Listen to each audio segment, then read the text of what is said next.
Maravilha. Gente, boa noite a todos. É um grande prazer estar aqui com vocês. É sempre muito bom a gente iniciar um workshop da Abratefac.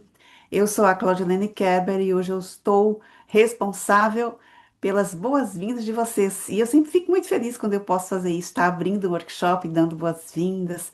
Fico muito contente de participar com mais esse grupo. Eu sei que aqui nós temos alunos que estão no curso de formação agora, mas temos também alunos que estão já há bastante tempo, que estão se formando, temos alunos que já estão formados e temos sócios da Bratefac, temos convidados.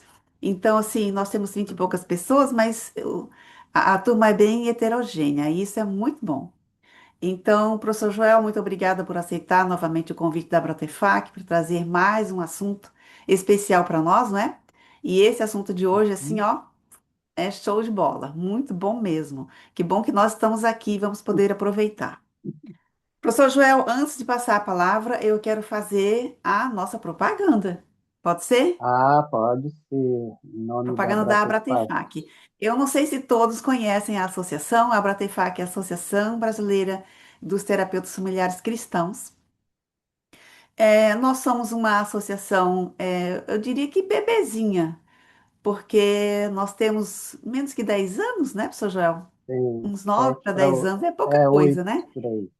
Uhum. Para a associação, então nós somos nossa associação bebezinha, mas com uma enorme responsabilidade de receber, acolher e apoiar o trabalho dos terapeutas familiares cristãos do país, não só do país, mas, enfim, de outras regiões também, de outros países também. A gente tem nos nossos grupos terapeutas que moram em Portugal e que estão conosco. Não sei se tem alguém aqui de Portugal hoje. Eu acho que tem gente que se inscreveu. Não tenho É, certeza se entrou. Mas, enfim, quem não conhece a inclusive, Bratefac vai conhecer um pouquinho hoje. inclusive, nosso Eu vou. presidente está defendendo a tese de doutorado no Porto, né? Que é o Ah, é verdade, é Dr. verdade. Marcos. É. Aham. Por isso não está aqui conosco hoje. O professor Joel é o Uhum. nosso vice-presidente, então nós estamos bem servidos, né? Eu vou abrir aqui a minha tela porque eu quero mostrar para vocês o site da Bratefac, tá?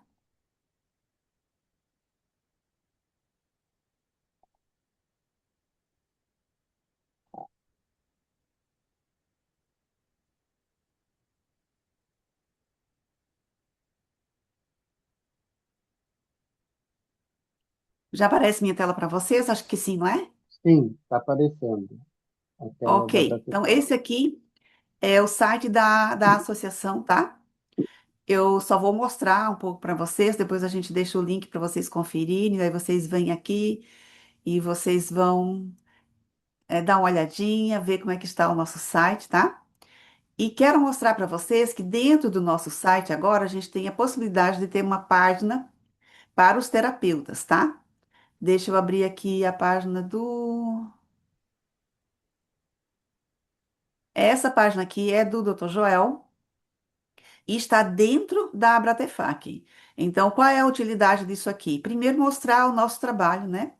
Que as pessoas que acessam o nosso site possam ter acesso também aos nossos profissionais. E o professor Joel recebeu um link dessa página aqui, que ele usa nas redes sociais e ele encaminha para os interessados em terapia, não é assim, Joel? Então, Isso. a pessoa interessada em terapia, ela vem aqui na página, onde tem as informações sobre o trabalho dele, e fica mais bem informada sobre o Dr. Joel. Abre No o teu entanto, aí se a pessoa também. ainda não. Como é que Abre é? o seu, abre o seu. Vou São abrir. vários, né? No entanto, se a Aí pessoa do ainda não mar. tem o link, mas ela entrou na página, ela tem acesso aqui, ó, às nossas páginas. Esse aqui é do Dr. Marcos Solon, que é o nosso presidente. Tem o trabalho dele aqui todo, tá? E a pessoa vai ter acesso, ó, aqui, ó, consultar com o Dr. Marcos. São dois ícones que a gente tem para a pessoa poder entrar em contato. Esse aqui é o meu. A minha página, claro que é a mais bonita, né? Porque eu sou a mais bonita. Boa. Evidentemente, então a minha é mais bonita. A pessoa também pode consultar aqui comigo, ó. Ela tá? clica ali e Então, sai direto no teu WhatsApp, né? isso sai direto no meu WhatsApp. Por que que eu estou fazendo essa divulgação para vocês? Ó, a gente tem outros que estão tendo a página construída. Cadê a Ah, Fátima, né? A a Fátima está sendo Fátima construída a página também. dela, mais uns dias vai aparecer aqui também para Não, mas nós. acho que já está pronto. Algumas Já está pronta? meninas Ó, falou para nós. É. então, porque a gente está trazendo aqui para mostrar para vocês um pouquinho do trabalho da Abratefac e para explicar que se vocês querem ter também a página de vocês aqui, basta vocês serem sócios da nossa associação, tá? Como se tornar sócio?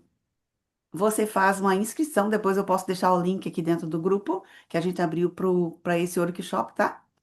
Você faz uma inscrição, você vai pagar uma anuidade que está no valor de 249 para quem está entrando agora. Esse valor pode ser parcelado em até 12 vezes no seu cartão de crédito.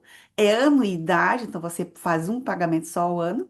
Você vai receber a sua carteirinha com o número de associado, né? Da Abratefac.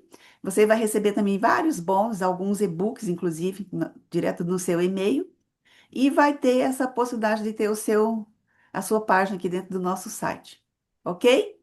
E alguns Feito, então, workshops são gratuitos para os sócios, como o de hoje, né, Claudilene? isso, o workshop é sempre gratuito para os sócios, tá? Então, quem não é sócio ou não é aluno convidado, pagou uma taxa de R$ 39,90, mas os sócios, eles têm essa taxa isenta porque eles já pagaram para nós a anuidade. Feita a nossa propaganda, então, eu Uhum. passo a palavra ao professor Dr. Joel, para que ele possa dar E início ao nosso workshop. Tenhamos uma só boa mais noite e uma uma, boa aula. ok, só mais uma coisinha da Bratefac. Para ser sócio da Bratefac, o terapeuta tem que ter, isso está no estatuto, tem que ter a Bíblia como seu guia de fé e conduta. Então, a Ah, Bratefac sim. não tem uma denominação religiosa. Nós temos vários profissionais de várias né, denominações religiosas cristãs. Então, esse é o pré-requisito para o terapeuta ser sócio, né? Ter a Bíblia como seu guia de fé e conduta, e aqui a gente pode, então, trabalhar, conversar, né, com esse viés também, não Uhum, denominacional, mas bíblico, né? Ok. Para mim é um prazer estar aqui novamente, né, para trazer algumas coisas que eu tenho lidado no dia a dia, estudado, a prevalência de famílias emaranhadas e casais emaranhados na terapia familiar sistêmica, ela é bem grande, né? Aqueles que já têm chão, né, Claudilene? Nós que já estamos beirando os 30 anos aí de terapia, sim, aham. ai, ai, acabei de revelar a tua idade, Claudilene. Só a Mas tua, Joel, assim, porque eu continuo jovem. tá bom. Então, aqueles que têm mais chão né, nessa área vão entender, né, vão concordar que a demanda por a prevalência de clientes, famílias, casais, com questões de dificuldade do processo de diferenciação da família de origem e de emaranhamentos, ela é muito grande, né? E nós precisamos saber lidar com isso. Então, hoje, um dos objetivos é mostrar, né, o nosso um embasamento teórico, né, dos nossos autores, principalmente Murray Bowen, que é o principal autor. Hoje existe várias escolas, né, que têm trabalhado com a terapia familiar sistêmica e todas elas têm, né, Murray Bowen como uma estrutura basilar, né, teórica da epistemologia sistêmica. Pois bem, Eu vou colocar aqui o slide para a gente começar, então, a conversar sobre esse tema tão importante e aqui. Ok. Então, nós colocamos aqui, né, uma provocação, na realidade, né? Quando amar significa perder, né? Então, esse final de semana eu fiz uma palestra para um grupo, não era de profissionais, mas eram de pessoas ímpares, né? Nós temos, esse fim de semana, em várias comunidades adventistas, teve o Sábado da Família, né? E eu estive aqui à frente, aqui em Novo Hamburgo, trazendo a mensagem. Inclusive, eu acho que alguns tiveram acesso, senão eu posso passar. Na realidade, eu fiz uma fala, um sermão sistêmico, né?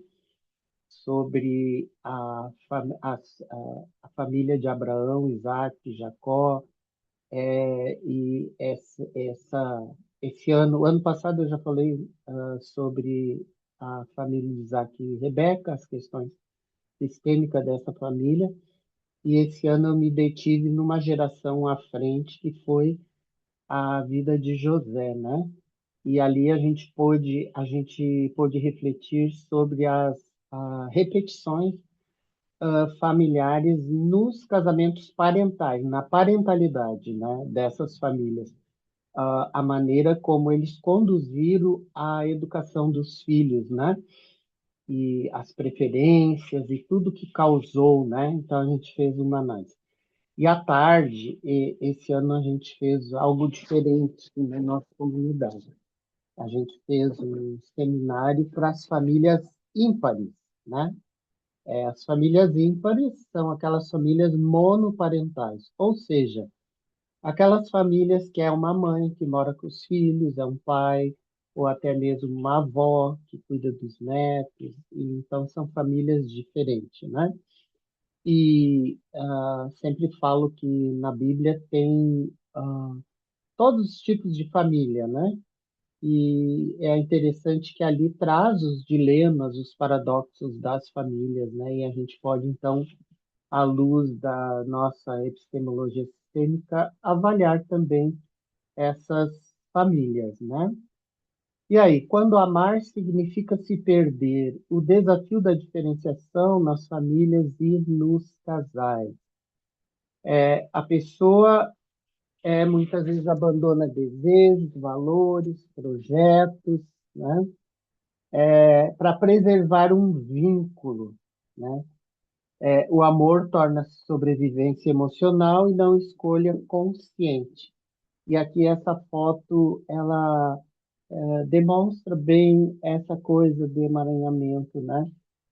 Pessoas oriundas de famílias emaranhadas, elas têm as amarras, né, a essa família, e isso vai tolher elas de uma série de questões no crescimento, e na individuação, e em ser indivíduos independentes e tocar suas vidas, né? Isso é muito ruim porque acaba atrapalhando o desenvolvimento do indivíduo nas diversas fases da sua vida, né? É bem paradoxal, né, esse amor, né? Então, muitos clientes eles confundem amor com confusão emocional. Quanto maior a ansiedade, maior a tendência de controle, dependência e perda de identidade, né? As famílias que vivem dessa forma, elas são famílias que amam, né? Mas é um amor controverso, né? É um amor que prende, não é um amor que liberta os indivíduos para tocar suas vidas, serem independentes e fazer as individuações familiares, né? E seguir assim geração a geração. O desafio terapêutico é promover a intimidade sem fusão, né? A confusão entre amor e fusão. Em muitas famílias emaranhadas existe a crença que autonomia é egoísmo, né? Como assim? Você vai abandonar sua família, né? Limites são rejeição, né? As pessoas dessas famílias emaranhadas, elas confundem essas questões. Privacidade é segredo, né? Independência é abandono, né? O amor passa a ser medido pelo grau de dependência emocional. E é interessante que muitas vezes nós vamos atuar nesse processo de independização, né? Há alguns anos atrás eu acompanhei uma família e eles tinham uma filha única, né? E no nono ano essa moça resolveu ir para o internato, né? E eles eram uma família assim que moravam mais no interior, né? Uma cidade menor. E essa moça foi para o internato e os pais entraram em sofrimento muito grande, né? E aí a gente trabalhou esse processo de diferenciação. Foi muito linda a história, porque essa moça, ela amou tanto tudo que ela viu ali no colégio, se envolveu com a música coral, e ela evoluiu tanto, e muitas vezes eles vinham ao meu consultório, quando eles vinham visitar ela na escola, e eles passavam aqui, às vezes triste, ai, a gente foi lá, mas fomos lá no domingo e ela conversou bem pouquinho com a gente, que ela disse que tinha que jogar vôlei, tinha que ir na natação, tinha que fazer isso, tinha que fazer aquilo. Então, super saudável, né? O que a moça fez. E hoje ela já é universitária, também numa instituição adventista, está feliz da vida. E a família conseguiu passar por esse processo de independização, né, de diferenciação, e eles conseguiram permitir, né, que ela fosse para a vida e se tornasse autônoma, independente, e ela está feliz da vida nesse processo. Por isso, quando o filho tenta diferenciar-se, a família reage com culpa, críticas, chantagem emocional, vitimização, e esse padrão é descrito em diversos estudos sobre enredamento familiar, né? Então, existe muita manipulação emocional dentro das famílias emaranhadas, né?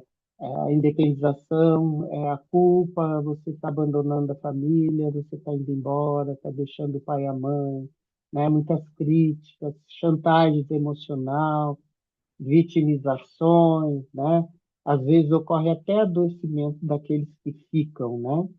Então, é muito importante a nossa abordagem terapêutica para fazer esses partos, né? E eu considero muitas vezes, às vezes, a gente até, como terapeuta, precisa fazer alguns partos do modo forceps, né? Tem que tirar a força, né? Mas vai, né? Então, a fusão no casal, a gente vê que a estrutura do emaranhamento ela começa na questão da independência, da diferenciação do casal, né? E que o Murray Boy vai falar que isso já vem de outras gerações também, né? A necessidade constante de concordância, medo da individualidade, controle excessivo um com o outro no casamento, dificuldade de tolerar as diferenças e ansiedade diante da autonomia do parceiro, né? Então, isso causa muita ansiedade, né? Quando os indivíduos vêm de famílias emaranhadas ou tiveram dificuldade no processo de diferenciação. Então, o Murray-Bow ele vai falar que a diferenciação é a capacidade de manter intimidade própria enquanto permanece emocionalmente conectado. Pessoas diferenciadas conseguem pensar sob pressão emocional e sustentar posições pessoais. Então, a gente vê aqui como é importante a diferenciação, porque ela vai trabalhar com indivíduos que vão conseguir, né, frente à vida, as pressões da vida adulta, eles vão conseguir sustentar posições pessoais. Então, vão ser indivíduos mais assertivos, né, nas suas relações profissionais e familiares, né? E o casamento como reedição. Parceiros frequentemente reproduzem padrões aprendidos na família de origem, né? E as famílias emaranhadas, muitas vezes, elas transmitem esse emaranhamento, né? O casamento torna-se palco para conflitos não resolvidos. E aí o Murray Bow, ele vai falar dos níveis de diferenciação. Inclusive, ele criou uma escala de diferenciação que mais tarde eu vou mostrar para vocês ali. Então, por exemplo, indivíduos de baixa diferenciação, eles são, eles têm muita reatividade, eles têm muita necessidade de aprovação e têm muito medo do conflito. Ora, se um indivíduo ou os indivíduos da família, eles têm medo do conflito, muitas vezes eles deixam de conversar e resolver problemas que para eles um simples embate de ideias, né, e de maneiras diferentes de pensar, isso já é negativo para eles, porque da família emaranhada, é, dentro da família emaranhada, não existe espaço para o diferente. Todos têm que pensar igualzinho. Essa é a linha do emaranhado, né? Agora, aqueles que têm alta diferenciação, eles são indivíduos mais autônomos, autorregulados nas suas emoções, intimidade mais madura, flexibilidade relacional. Então, por exemplo, esse é um dos objetivos de que quando uma família cria filhos, né? Porque nós criamos os filhos para a vida, para o mundo, para eles irem embora, né? Então, Joel, se eles... Oi, o oi, teu microfone está oscilando. Ora a gente te ouve bem, ora a gente não te ouve bem. tá. Então eu vou sair e vou entrar ao vivo aqui. Agora vocês vão me dizer se melhorou. Ok. Melhorou o som? Aham, melhorou. Agora sim a gente consegue te ouvir. Tá. É que eu estava usando fone de ouvido, então eu tirei, agora vai melhorar. Deixa eu voltar ali. Peraí. Aqui. Eu estava falando então, indivíduos com alta diferenciação, eles são indivíduos que, quando chegar à vida adulta, vão ser mais autônomos, eles vão conseguir regular melhor suas emoções, né? A intimidade será uma intimidade mais madura nas relações conjugais e vão ser pessoas com flexibilidade nos seus relacionamentos, não vão ser pessoas rígidas, tá? E aí entra a questão das fronteiras difusas, né? Nós sabemos que depois veio o Salvador Minuchin, e dentro da abordagem estruturalista ele fala das fronteiras. Existem três tipos de fronteiras, né? Nítidas, rígidas e fronteiras permeáveis, né? Então, as fronteiras difusas ou permeáveis, elas são fronteiras que têm excesso de envolvimento emocional, pouca privacidade, é, decisões compartilhadas excessivamente, lealdades invisíveis e dificuldade de autonomia. Então, é aquela família um por todos e todos por um, né? Eles têm uma lealdade muito grande. Então, não se pode ter individuação ali, individualidade. Tem que trabalhar sempre no coletivo, né? E aí essa família vai formando regras e regras, regras rígidas em relação ao não deixar autonomia.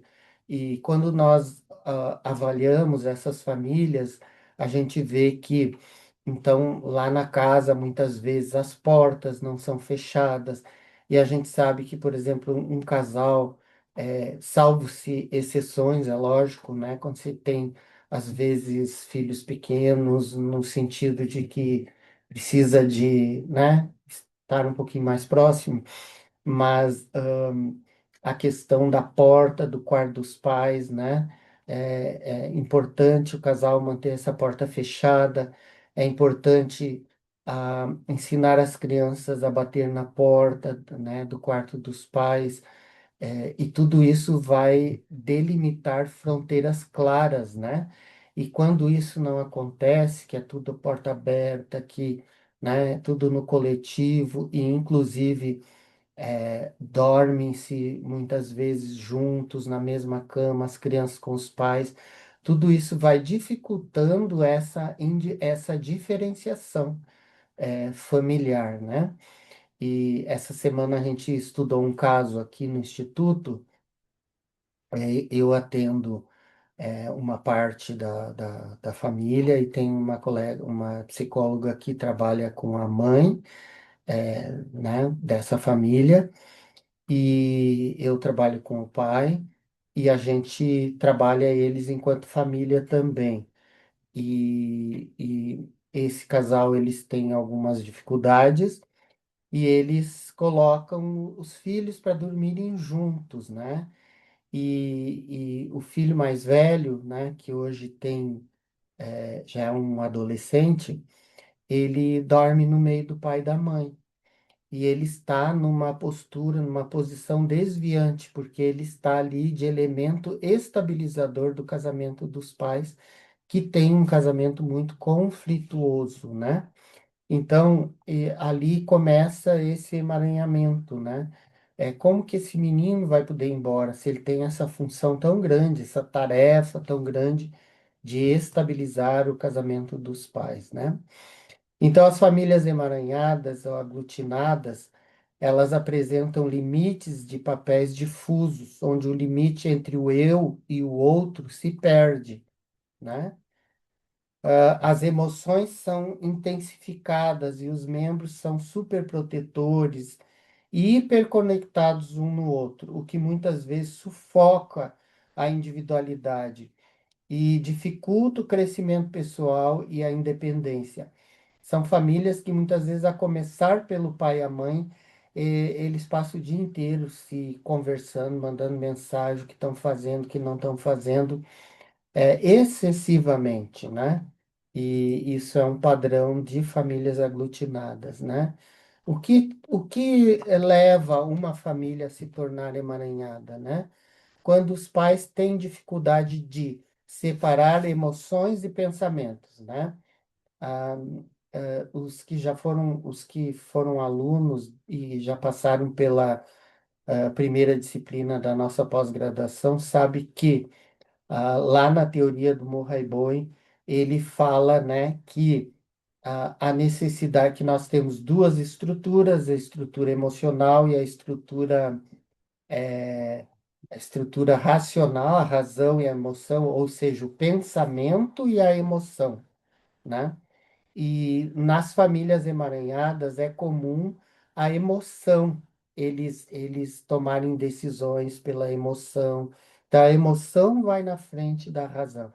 E sempre quando a emoção vai na frente da razão, ela sequestra a razão.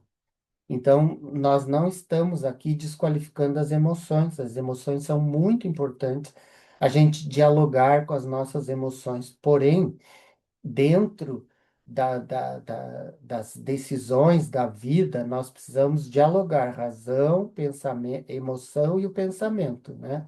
Que seria a razão.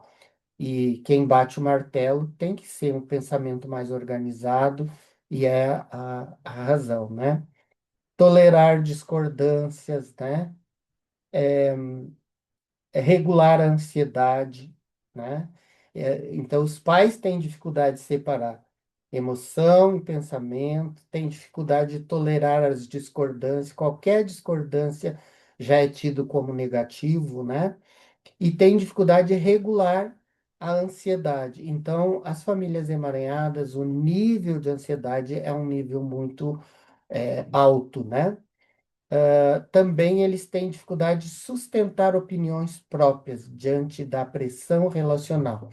E é interessante que, muitas vezes, quando a gente reúne uma família emaranhada, e a gente costuma incluir a todos, quando vem as crianças, né? É, às vezes a gente faz uma pergunta, porque quando eu recebo uma família que tem crianças, eu converso com essas crianças, eu incluo essas crianças dentro da conversação terapêutica e muitas vezes eu faço perguntas para essas crianças. E nas famílias emaranhadas, quando às vezes a gente faz uma pergunta para a criança, antes de responder, ela vai olhar para o pai ou para a mãe para pedir autorização, né, para sua fala. E daí é uma característica, né, de emaranhamento.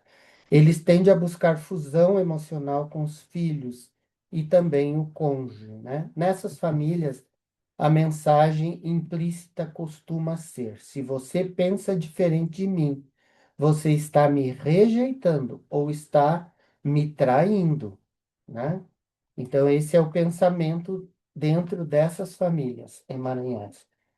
A proximidade emocional excessiva passa a ser confundida com amor e lealdade, né? Então, é bem o título do nosso workshop, né? Essa confusão entre amor e liberdade, amor e lealdade, né? E eles não sabem lidar com isso, né? A ansiedade se torna crônica dentro dessa família, né?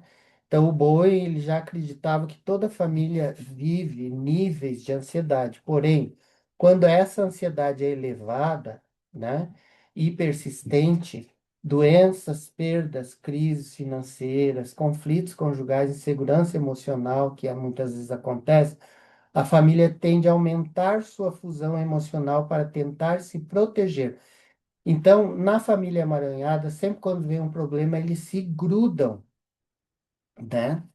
Bom, a ansiedade, a gente sabe que ela não é uma doença, né?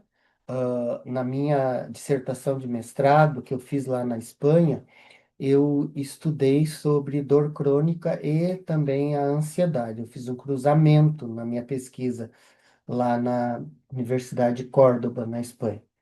E então, sobre a ansiedade.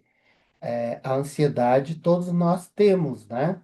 Ela tem um certo, é mais ou menos como o medo, né? O medo nos protege, a gente precisa ter um pouco de medo, né?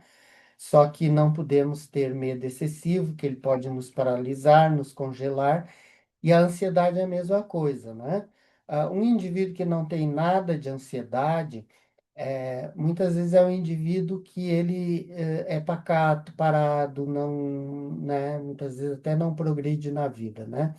Então, um tanto de ansiedade, uma dose de ansiedade é importante. Porém, nas famílias emaranhadas, o nível de ansiedade é muito alto, né? E aí, poderá aparecer transtornos de ansiedade, né? Que daí é uma situação que é uma disfunção, né? Da ansiedade, que se torna um transtorno. Bom, as consequências do emaranhamento, né? Superproteção, controle excessivo, invasão de limites, dependência emocional, dificuldade de autonomia dos filhos, né? Então, são filhos que não são criados com autonomia para enfrentar a vida e o mundo. E como eles não criam toda essa autonomia, quando eles vão para a vida, para o mundo, eles têm muita dificuldade, né? Porque eles não treinaram, não trabalharam isso dentro da própria família. É comum encontrar famílias em que a avó era emocionalmente dependente de uma filha, e agora a filha torna-se dependente de um filho também, e o filho reproduz o mesmo padrão no seu próprio casamento, né? Então, é comum isso acontecer. Acho que já falei para vocês, que foram meus alunos, sobre um casal que eu atendi, que eles tinham um bebê, e aqui no sul é muito frio, né? Então, às vezes, os emaranhados, eles retêm o bebê na cama ou muito tempo além do necessário no quarto do casal, né? Com a questão de que é muito frio, a criança vai se destapar, vai passar frio, enfim, eles dão desculpas para isso, né?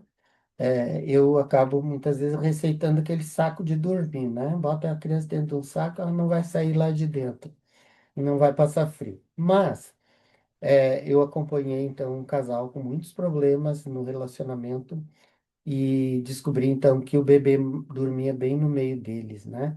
E aí eu fui fazer o genograma para ver de onde vinha. E aí as famílias anteriores já eram famílias emaranhadas. Para vocês terem uma ideia, o rapaz, a mãe se separou afetivamente desse pai dentro da própria casa e ela comprou uma cama de casal e botou no quarto deste filho. E essa mãe dormiu com esse filho até o dia que ele saiu para se casar. É lógico, com uma quantidade bem grande de problemas, inclusive refletindo na própria sexualidade desse rapaz dentro do seu casamento, né? Pois bem, as triangulações são comuns, né, nessas famílias. Quando a tensão entre duas pessoas dentro da família aumenta, uma terceira pessoa é recrutada, né? E aí, geralmente, a tensão é entre os pais e um dos filhos é recrutado para fazer esse equilíbrio, né? Dentro da relação desses pais, né? Recentemente, no acompanhamento, né? O casal entrou em conflito, o pai pegou as roupas, botou na mala e disse que ia sair, e o filho disse: Não, tu não vai embora, eu não te autorizo a ir embora. Então deu para ver que esse filho foi colocado numa posição de sustentar essa relação conjugal desses pais, né? E aí a criança deixa de ser criança ou adolescente e vai ir para uma posição adulta, né? E isso aí acaba tendo repercussões graves na vida adulta, né? Então, exemplo, filhos, sogros, líderes religiosos e até o terapeuta, muitas vezes, eles chamam para se triangular. É comum na terapia de casal, quando o casal é indiferenciado, emaranhado, eles convidaram o terapeuta para se triangular com eles, né? E a gente tem que ficar esperto para que isso não aconteça, né? As triangulações excessivas, então o Bowen ele vai falar que ele observou que famílias emocionalmente fusionadas utilizam triangulações para aliviar essas tensões. Então, a tensão, por exemplo, entre o casal está muito grande.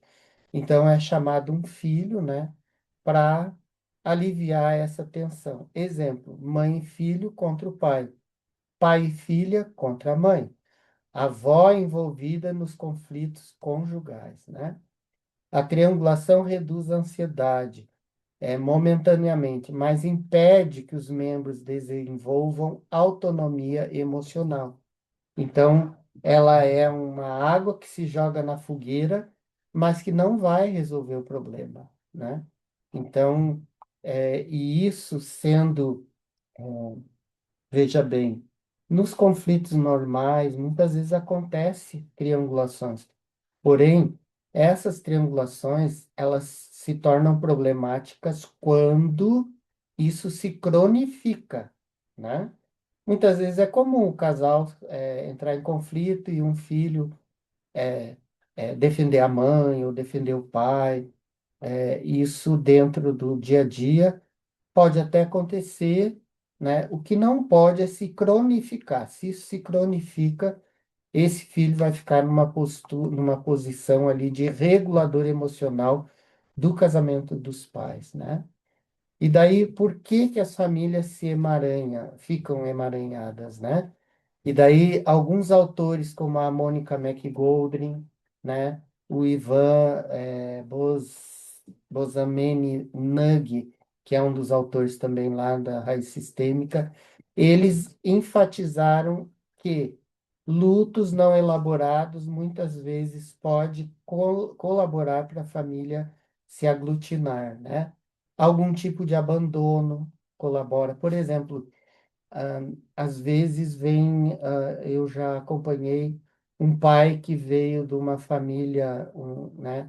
Um pai que veio de uma família de abandono, né? E aí ele se grudou nos filhos, né? Que daí ele vai para o paradoxo, para o oposto, né? Ele se gruda ali nesses filhos, né? Migrações, isso é comum. Eu, por exemplo, atendo muitos casais e famílias expatriadas, né? Que moram e vivem no exterior. E às vezes eles se fundem, né, e se ficam emaranhados lá em função dos desafios que se tem num país que não é seu país de origem, né? Violência também, perdas precoces, né? Quando morre um membro da família, né? A tendência é a família se juntar, se aglutinar. Então, tudo isso pode aumentar a necessidade de coesão familiar excessiva, né? É lógico que no momento de uma dor, num momento de um luto, num momento de uma dificuldade, às vezes a perda do emprego, ou alguma coisa assim, a família precisa se unir, né? Às vezes o pai perde o emprego, tem um filho jovem que já está no mercado de trabalho, esse filho vai ser responsável por sustentar essa família por algum tempo, né? Não tem problema nenhum isso acontecer, porém isso não pode se cronificar. A família passa a acreditar que permanecer grudada é a única forma de sobreviver emocionalmente, tá? O sistema conjugal como um novo sistema familiar. Então, tudo começa com o casal, né? Quando o casal não alcança essa autonomia necessária, o casamento tende a ser disfuncional, o que, com a chegada dos filhos, resulta em uma família disfuncional, né? Então, o casal não dá conta da conjugalidade. E eu sempre falo que as pesquisas mostram que, quando a conjugalidade não dá conta, transborda para a parentalidade, as questões emocionais e conflitos também. E aí, nessas famílias, existem mensagens implícitas, né? Não decepcione a família, né?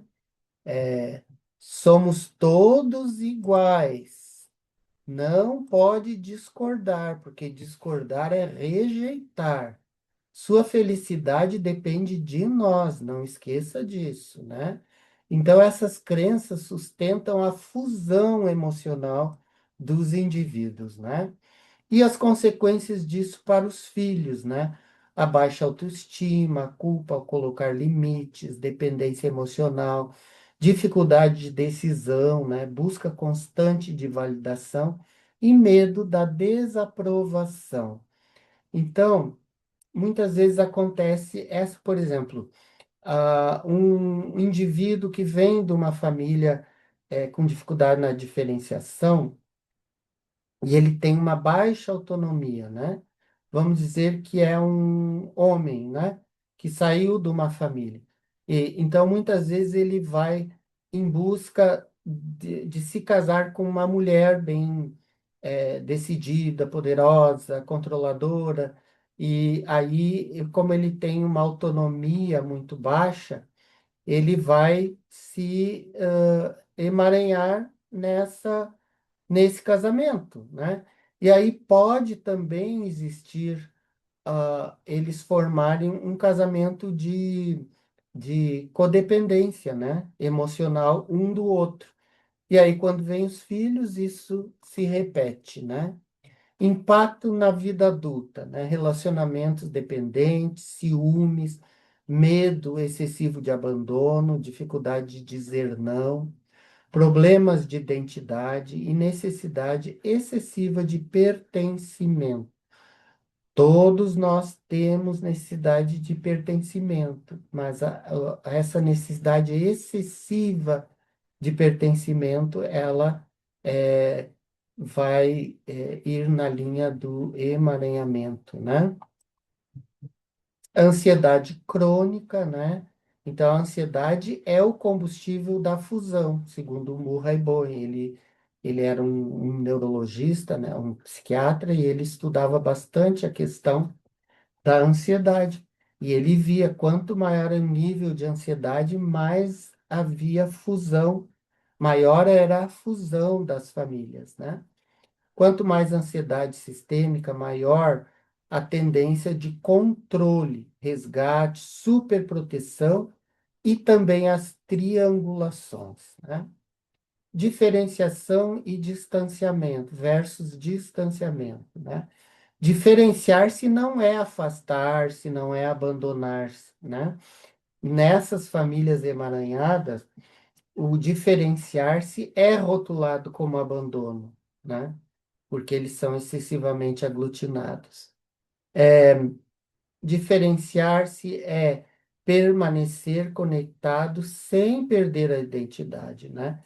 Eu sou de lá, eu vim de lá dessa família, eu tenho um vínculo forte com essa família, mas eu tenho, né?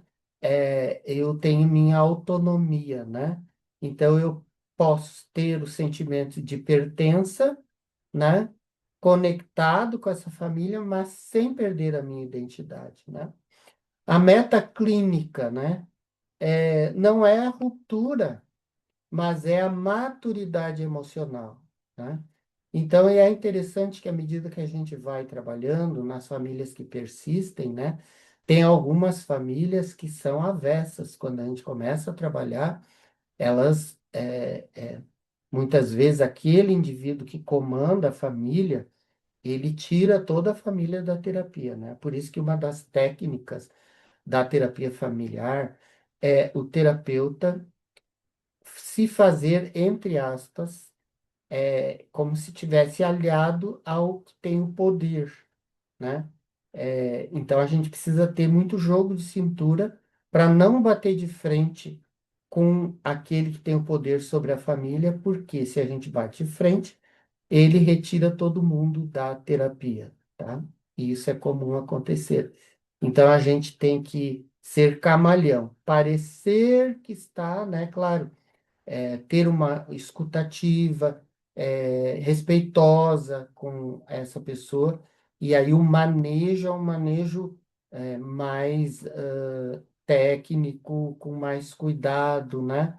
Para que essa pessoa que comanda a família não retire a família da terapia, né? E daí a ferramenta, né, que o Murray-Bow ele vai trazer é o genograma, né, que é essencial para identificar padrões transgeracionais de fusão e alianças, né? Conflitos, cortes emocionais e transmissão multigeracional. Eu acho bem interessante. Como eu estou acostumado a trabalhar com genograma, nesse sermão que eu fiz no sábado, eu fiz o genograma da família de Abraão, Isaac e Jacó e os filhos de Jacó com as quatro mulheres que ele teve. E porque eu estou acostumado a olhar o genograma e identificar. Então, eu fiz um genograma, botei lá no púlpito, quando eu estava falando da questão transgeracional dessa família bíblica, eu ficava olhando pelo genograma, né? Porque a gente vai acostumando a fazer o genograma, né? Perguntas boemianas, tá? O que você pensa? O que você deseja? Qual é a sua posição? Como sua família reage quando você se posiciona? Quando a gente vai trabalhar a individualidade ou um dos membros da família, né, a gente vai trabalhar dentro dessas perguntas, né? O que você pensa sobre isso? Né? Como que você vê essas questões dentro da tua família, né? O que você deseja, né? Para o teu futuro, para a tua carreira, para, enfim. E qual é a sua posição dentro dessa família, né? Como sua família reage quando você se posiciona? Tudo isso é importante, né? E aí manter a posição do eu, né? Nós vamos então treinar o cliente a utilizar afirmações em primeira pessoa, porque nos emaranhados o eu é mais raro. Geralmente eles falam nós e nós, né?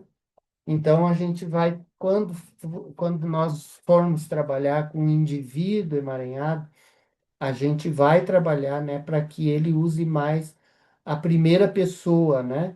Eu penso, eu sinto, eu escolho, né? Reduzindo acusações e reatividade. Então, o treinar esse indivíduo para ter autonomia, né? Então, é usar sempre a primeira pessoa, né? E aí ele vai usando isso. Muitas vezes, quando a gente treina um indivíduo, né? Que às vezes a busca pela terapia individual e a gente percebe esse emaranhamento, a gente vai treinar e ele começa a falar essas expressões dentro da família. Ah, não, eu penso assim, eu sinto. Como assim? Tu pensa? Não é eu, aqui é nós. A nossa regra aqui é nós, não é eu, né? E ele precisa lutar para sair desse processo e conseguir se diferenciar, né? E trabalhando com casais, promover a diferenciação sem estimular o afastamento. Diferenciar-se não é afastar-se, né? É estar ali, estar próximo, né? E aí entra aquilo que eu sempre falo, né? Nos casamentos. Pode haver independência dentro da relação conjugal, que não é saudável, pode haver a codependência, que daí é doentia, a codependência, mas numa relação conjugal, o ideal, né, e funcional é a interdependência. Um depende do outro, né? Dentro de padrões normais e equilibrados, onde cada um possa manter sua autonomia, né? Então, autonomia emocional e comunicação menos reativa. Então, a gente vai trabalhar para que na comunicação esses indivíduos consigam responder ao invés de reagir. E nos emaranhados, eles reagem muito, né? Então, nós vamos treinar a comunicação assertiva para que eles possam responder. Que eu sempre falo que um indivíduo, né, um membro da conjugalidade, ele precisa levar uma fala organizada para o outro, né? Quando isso é excessiva, quando tem excessiva ansiedade, esses indivíduos não conseguem levar uma fala organizada, eles levam uma fala desorganizada, impregnada de emoções, né? E aí a comunicação não se torna assertiva, né? Implicações da diferenciação no casamento, ó. Conflitos conjugais. Indivíduos com baixa diferenciação tendem a escolher parceiros igualmente fusionados ou distantes também, que daí é o oposto. Por exemplo, o indivíduo que vem de uma família emaranhada, às vezes ele se encanta com um indivíduo que vem de uma família mais distanciada, né? E o Murray Bow, ele fala do corte emocional. Muitas vezes pessoas, né, de famílias emaranhadas, eles fazem o corte emocional, que muitas vezes aparentemente pode camuflar uma indiferenciação. O corte emocional, ele também é uma disfunção, né?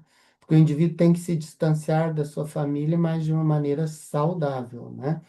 Então, às vezes, um indivíduo que fez o corte emocional na sua família de origem, se afastou dessa família, tem uma relação distante com essa família, ele se apaixona por alguém que tem uma família emaranhada, que é o sonho de consumo, né?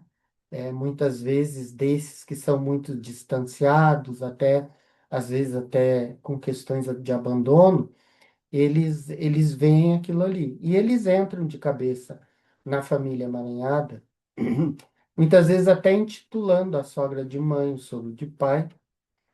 E quando eles entram lá dentro, eles não dão conta, eles ficam sufocados, né? E é interessante que eu perguntei para um casal que eu acompanhei, que eu sempre pergunto, o que que tu viu, ô João, o que que tu viu na Maria que tu resolveu amarrar o burro nessa sombra, né?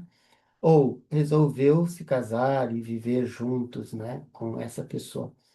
E eu atendi um indivíduo emaranhado com uma que tinha feito corte emocional e ela era bem desapegada e distanciada da família. E eu perguntei para ele o que que ele viu nessa. Daí ele disse que ele viu uma pessoa de alma livre, né? Que tinha uma alma livre. E aí eu trabalhei, né? Eu peguei esse termo, né? Por que será que tu admirou ela, que tinha essa alma livre, né? E então, espírito livre, ele falava. Então, porque ela era desapegada, né? E como ele veio do emaranhamento, ele se atraiu ao oposto complementar. Só que essa moça entrou, quando ela entra dentro dessa família emaranhada, ela não dá conta. E daí, ao invés de responder, ela começa a reagir, e daí começa a haver conflitos conjugais, né? Então, indivíduos com baixa diferenciação tendem a escolher parceiros igualmente fusionados ou distantes, que é isso que eu falei, repetindo padrões familiares, né? A reatividade emocional intensa impede o diálogo maduro.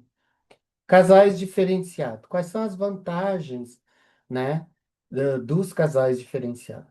Pessoas mais diferenciadas têm maiores níveis de satisfação conjugal e maior capacidade de lidar com conflitos, pois são mais assertivos na sua comunicação, né? Esses indivíduos, eles, por exemplo, quando tem um embate de ideias, né, um pensa de um jeito, outro pensa do outro, eles não rotulam isso como negativo. Eles vão negociar, eles vão encontrar um terceiro caminho para trilhar, né? Quando um pensa de um jeito, outro pensa do outro. Então, essas são as vantagens de casais que têm, que são diferenciados, né? E eles também mantêm relações mais estáveis, porque conseguem expressar discordâncias sem desorganização emocional. E eles podem manter sua posição de eu em relacionamentos íntimos, né? Então, dentro do relacionamento íntimo do casal, eles não se perdem um no outro, né? Quando os emaranhados, eles se fundem muitas vezes e se perdem um no outro, né? E é comum, às vezes, a gente atender casais em conflitos ou, às vezes, até em processo de divórcio, que a gente ouve dizer assim: eu nem sei mais quem eu sou, eu me perdi dentro desta relação, né? Então, os diferenciados, eles mantêm relações mais estáveis, né? Porque eles conseguem discordar sem se desorganizar emocionalmente. E agora a gente vai ver aqui a diferença entre reagir e responder. Os indiferenciados, eles reagem, os diferenciados, eles respondem. Ou seja, eles têm uma comunicação mais assertiva. Reagir, ser impulsivo, pegar para si o que não lhe pertence. Às vezes a pessoa está falando, né, dizendo uma coisa lá, a pessoa já pega para ela, né? E eles lidam mais no falso self, né? Eles funcionam mais no falso self, os indiferenciados. E a diferença de responder, já os diferenciados, eles conseguem responder. A pessoa busca se acalmar e responder de forma assertiva, né? E eles usam mais o verdadeiro self, né? Quando a gente estuda lá o verdadeiro self, falso self, a gente sabe que o indivíduo diferenciado, eventualmente, ele usa o falso self. Muitas vezes na sociedade, em algum, não é falsidade nem é máscara, né? Mas existem situações que tu não vai te abrir 100%, né? Então, se usa ali um falso self. Mas o indiferenciado, ele usa, né, primordialmente o falso self, em vez do verdadeiro self, né? Por que que ele usa o falso self? Porque ele não consegue sustentar suas posições, né? Tem lá um conflito, alguma coisa, ele não consegue dizer assim, olha, eu penso desta forma. Ele não consegue sustentar aquilo que ele pensa, né? A maneira como ele pensa sobre determinadas situações. Ele fica, a Maria vai com as outras, né? Então, o sistema de ansiedade, nas duas situações, o nível de ansiedade sobe em determinada situação, porém, os que responde, ela vai baixar logo. Então, por exemplo, dentro de uma situação que gera, às vezes a gente se depara com situações que a nossa. Hum, Só tomar uma água. Hum, Às vezes é comum a gente se deparar com situações que levam à nossa ansiedade, né? Uma situação de. Por exemplo, aconteceu um episódio eu achei muito engraçado. Eu entrei numa padaria que tinha uma lanchonete anexa, né? E aí eu pedi um lanche e eu comi ali, né? Anexa a, a padaria. E daí dali eu saí, fui no balcão da padaria, né? E eu tinha um guardanapinho na mão, eu peguei, amassei, fiz um bolinho e eu não achei o lixo, eu botei assim no balcão para a moça botar no lixo, né? A menina veio com tudo para mim, disse assim: o seu lixo você deve descartar e não colocar nesse lugar. Muito grosseira a guria foi. Então, assim, numa situação dessa, o nível de ansiedade, eu não estava esperando a guria ser tão mal educada, né? Ela poderia até ser educada, dizer assim: olha, ali tem um lixinho, senhor pode botar o guardanapinho ali, né? Mas como ela estava me servindo, para mim ela ia pegar, botar ali no lixinho e tudo certo, né? Tudo bem. E ela me pegou de surpresa, aquilo me subiu assim uma ansiedade. Então, no indivíduo indiferenciado, ele já ia meter a boca na moça, né? Aí eu respirei fundo, pensei, o que que será que se passa com essa moça para ela ser tão agressiva, né? Aí peguei as coisas que eu comprei ali para levar embora e fui embora, né? E fiquei pensando sobre a situação, mas eu não reagi. Eu pensei e pensei assim, eu não vou responder para essa moça aí porque sei lá o que ela está passando na vida, né? Então, é, em ambos os indivíduos, diferenciados ou não, o nível de ansiedade sobe em determinadas situações. Mas aquele que é mais diferenciado, ele consegue refletir, pensar, e até se ele precisa falar, ele leva uma fala mais organizada. E daí o Murray Bowen, na época, ele desenvolveu esse instrumento, né? Que é uma escala de diferenciação do self. O nível um que é de 1 a 25, né? Pessoas com muita ansiedade, né?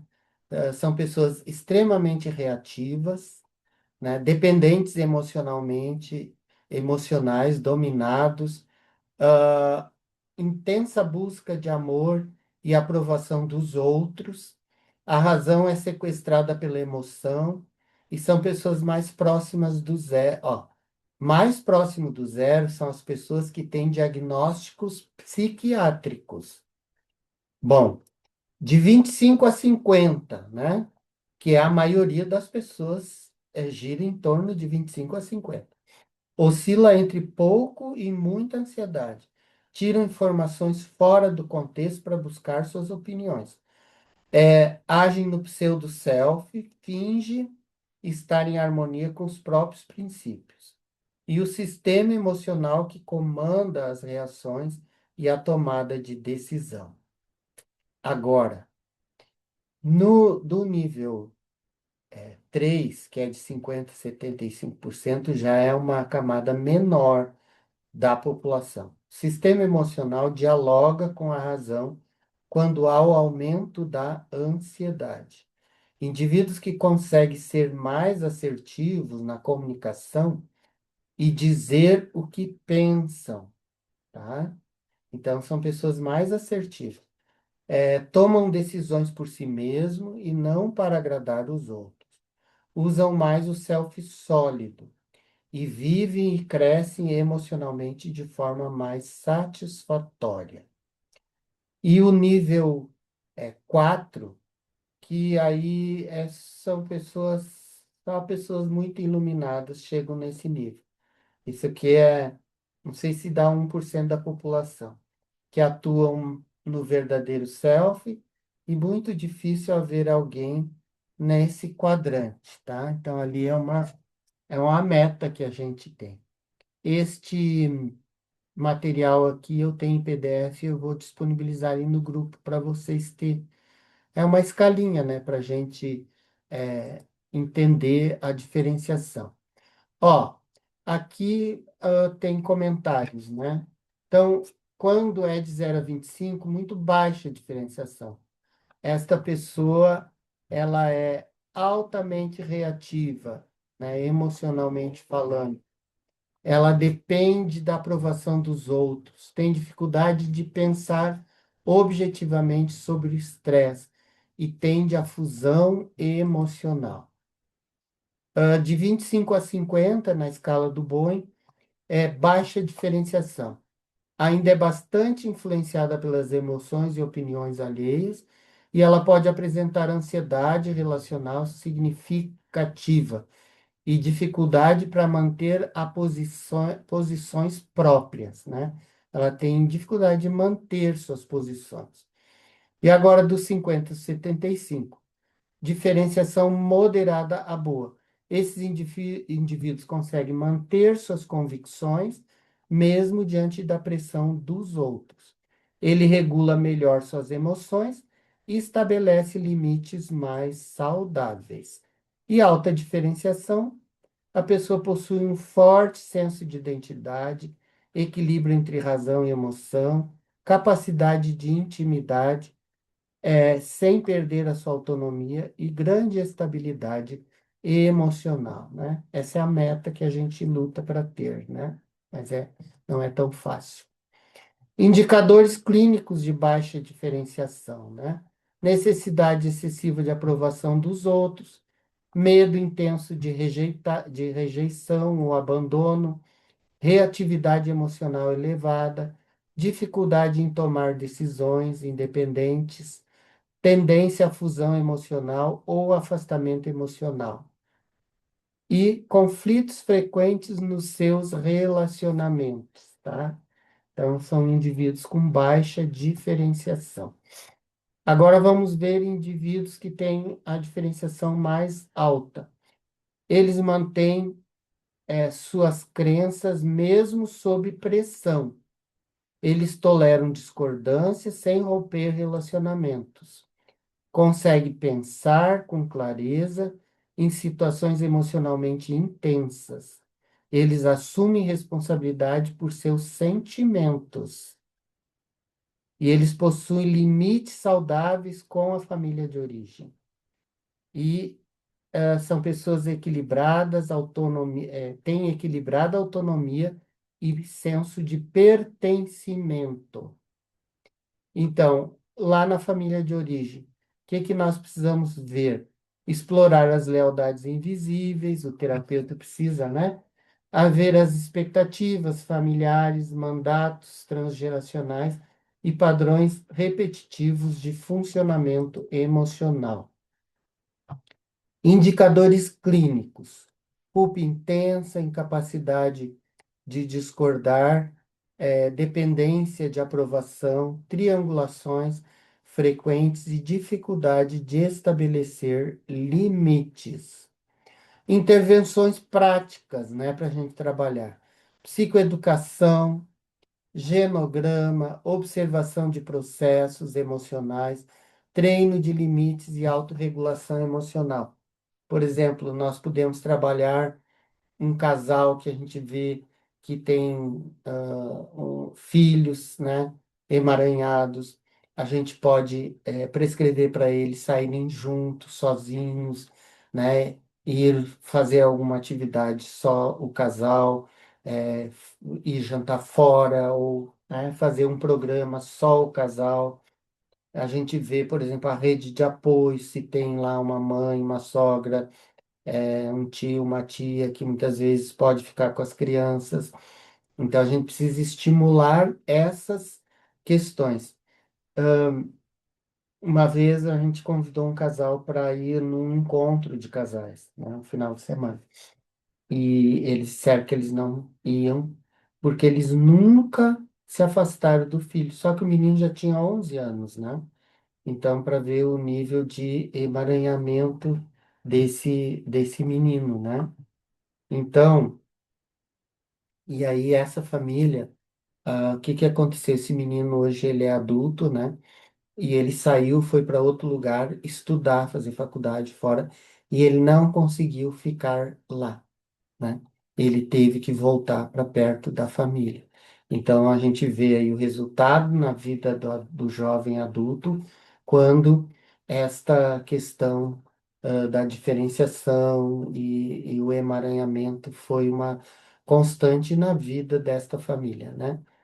Ah, aqui um estudo de caso, né? Analisar casal em que a esposa mantém fusão com a mãe e o marido sente-se excluído. Identificar triangulação e trabalhar posicionamento. Gente, minha experiência, né? Outro dia eu estava conversando com um casal que a esposa, ela é fusionada com sua mãe. E aí, outro dia, a gente começou uma sessão e eles se posicionaram frente a essa mãe, em relação a uma questão, da educação do menino, né? A avó se atravessou e o casal, eles foram unânimes em dizer, não, olha, aqui é assim. Nós, como pais, a gente pensa, e eu fiquei super feliz que eles conseguiram dar esse passo, né? E daí a gente foi fazer uma metacomunicação, avaliar como que foi este momento, né? Gente, por incrível que pareça, 2 minutos depois, mesmo a gente falando sobre esse fato que eles estavam de parabéns, que fizeram, né? Que foi positivo, eles começaram a brigar. Aí eu falei, só um pouquinho, vocês estavam concordando, né? Vocês concordaram, se posicionaram. E agora, por que esse conflito, né? Sempre vem um conflito, né? Porque a esposa é emaranhada com essa mãe, né? E eu queria encerrar com esse, né? Para mim é uma pérola, né? Dia 26/5, no mês passado, eu recebi eu recebi essa mensagem no meu WhatsApp. E aí eu coloquei aqui, é lógico que eu não está identificando a pessoa, né? O casal. Esse casal, eles, eu já tratei uma outra pessoa dessa família, né? E que também conseguiu conseguiram mais, conseguiram a autonomia, né? E esse casal aqui, o rapaz, eles foram morar, construir uma casa no fundo da casa dos pais do rapaz. E o que que aconteceu? Esse rapaz, a irmã já tinha saído, né, casado, e ele ficou preso ao sistema ali como elemento estabilizador. Então, ele chegava, em casa, tinha que passar pela casa dos pais, porque a casa era no fundo, né? A casa deles era no fundo. A esposa já tinha chegado, estava lá esperando ele. E qual era o hábito? Ele chegava, entrava na casa dos pais, tomava chimarrão com os pais, conversava com os pais e depois ele ia para casa. Isso foi causando problemas. E quando eles chegaram para terapia, ela não queria mais o casamento, essa esposa, né? E ela não queria mais nem falar, não queria. A gente tentou trabalhar uma série de coisas e a coisa não evoluiu a terapia de casal, né? E ela acabou arrumando as coisas dela e alugou um lugar para ela morar e ela foi embora. Ok, foi embora. Eu trabalhei então com um rapaz, ele veio aqui, ele disse, olha, ela não disse que não quer mais o casamento, uma série de coisas. E aí eu fui trabalhando ele, porque essa moça era de uma família dispersa, inclusive a família de origem dela era bem longe daqui da região. E aí eu fui trabalhando a diferenciação com esse rapaz. E ele foi entendendo, né? E ele começou a agir de forma diferente com seus pais e com a família. E ele entrou entrou numa situação, ficou entre a cruz e a espada, né?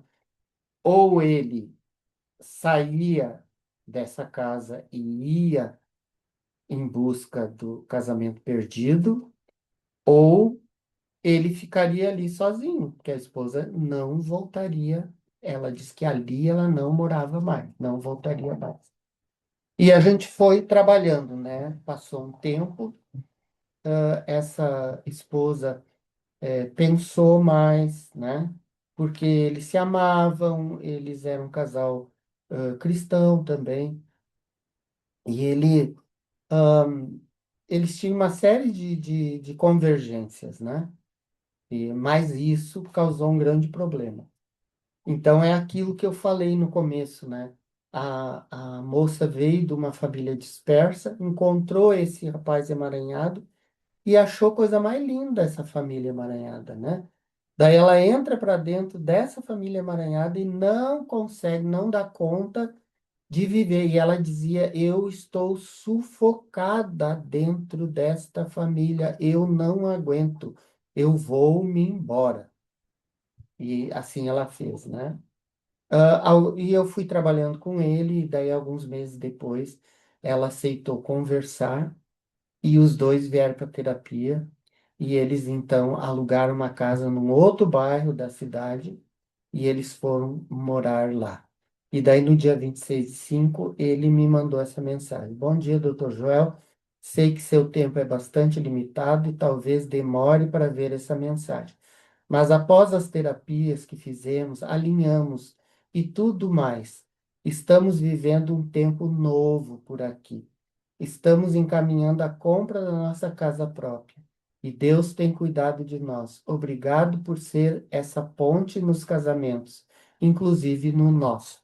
Então, esse aqui é o meu troféu, né? A gente tem os troféus é, que a gente vai colecionando durante essa jornada, né? De ajudar essas famílias e esses casais a viverem de maneira mais feliz, autônoma, né? E cumprindo o papel da família, né? Que aí vem os filhos e o papel fundamental da família é nutrir e normatizar e preparar esses filhos para que sejam indivíduos normativos na sociedade, cumpridores de seus deveres. Ok? Perguntas, observações. O que que esse tema disse para vocês? Isso vai, né? Qual a ressonância? Qual é o nível de animação para vocês se embrenharem, ajudar famílias, né? Que vivem que vivem nessa forma, né? Sofrendo e que muitas vezes, através de um processo terapêutico, né? Eles se dão conta e eles conseguem fazer esse processo e viver de maneira mais feliz e equilibrada. Quem quer falar? O que te chamou a atenção? Qual é o nível de empolgação de você se embrenhar nesse trabalho de ajudar as famílias?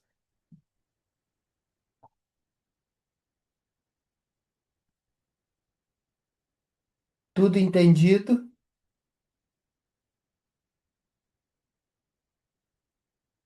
Alguém quer falar? Eu quero, doutor Joel. Fala, Fátima. É uma questão que eu tenho percebido, né, e que eu vejo como um pouco desafiador, agora que eu estou começando no estágio ali com os casais, Uhum. é o fato, assim, e hoje mesmo, né, um esposo falou assim, ó, olha, uma das grandes dificuldades que eu tenho para conversar, né, com a minha esposa, é o fato de que, na verdade, eu nem consigo ter essa conversa porque ela é muito Fátima, emoção. Fátima, Oi, eu vou cortar a nossa. A gente vai encerrar por aqui a gravação. tá.